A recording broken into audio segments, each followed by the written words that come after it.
Assalamualaikum warahmatullahi wabarakatuh. Nama saya Muhammad Giral Fitiana, NIM 2021 436019, jurusan Teknik Informatika, konsentrasi MAFIB. Pada pertemuan kali ini, yaitu pertemuan 7, saya akan membahas materi salah satunya flip-flop ya. Seperti biasa di sini ada materi, yaitu lebih concernnya ke arah flip-flop serta jenis-jenisnya. Tapi sebelum itu saya akan menjelaskan tentang logika sekuensial. Logika sekuensial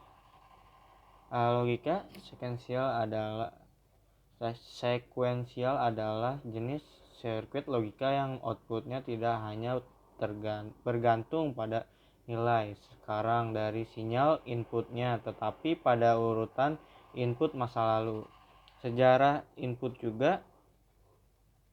Ini berbeda dengan logika kombinasional yang outputnya adalah fungsi dari hanya input yang ada. Artinya, logika sekuensial memiliki status atau memori, sedangkan logika kombinasional tidak. Sirkuit logika sekuensial digital dibagi menjadi tipe sinkron dan asinkron. Dalam sirkuit sekuensial sinkron, keadaan perangkat hanya berubah pada waktu sirkuit diskrit sebagai respon terhadap sinyal jam. Sirkuit urutan sinkron. Sirkuit berurutan sinkron menggunakan input level dan sinyal clock.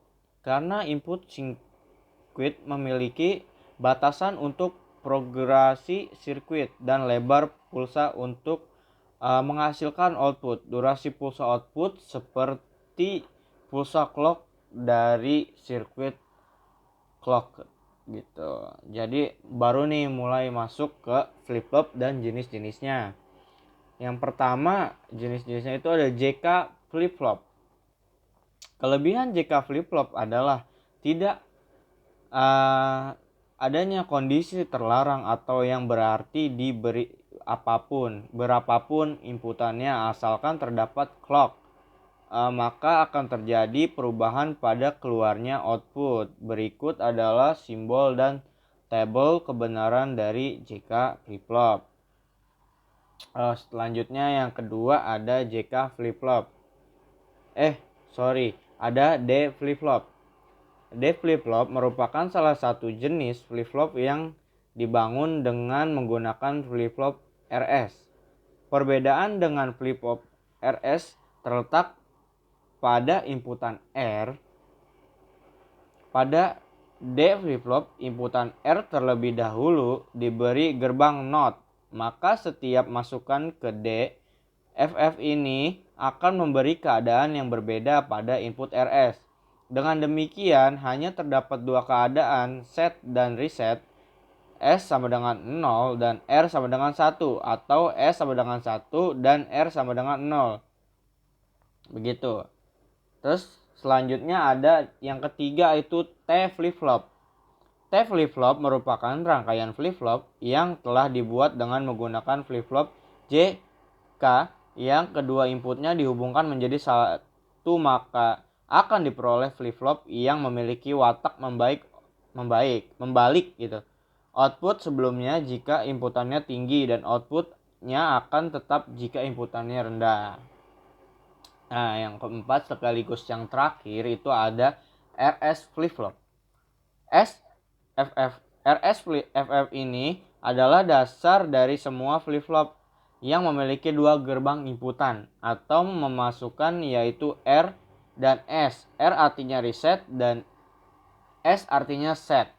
Flip-flop yang satu ini mempunyai dua keluaran output, yaitu Q dan Q. Bila S diberi logika 1 dan R diberi logika 0, maka output Q akan berada pada logika 0 dan Q not pada logika 1. Bila R diberi logika 1 dan S diberi logika 0, maka keadaan output akan berubah menjadi Q berada pada logika 1 dan Q not pada logika 0. Sifat paling penting dari flip-flop adalah bahwa Sistem ini dapat menempati salah satu dari dua keadaan stabil, yaitu stabil 1 diperoleh saat Q sama dengan 1 dan Q0 sama dengan 0. Stabil kedua diperoleh Q sama dengan 0 dan Q0. Oke, sekali itu yang terakhir, dan mungkin penjelasan dari flip-flop dari saya segitu aja. Kurang lebihnya mohon maaf, dan yang terakhir kalinya itu terima kasih.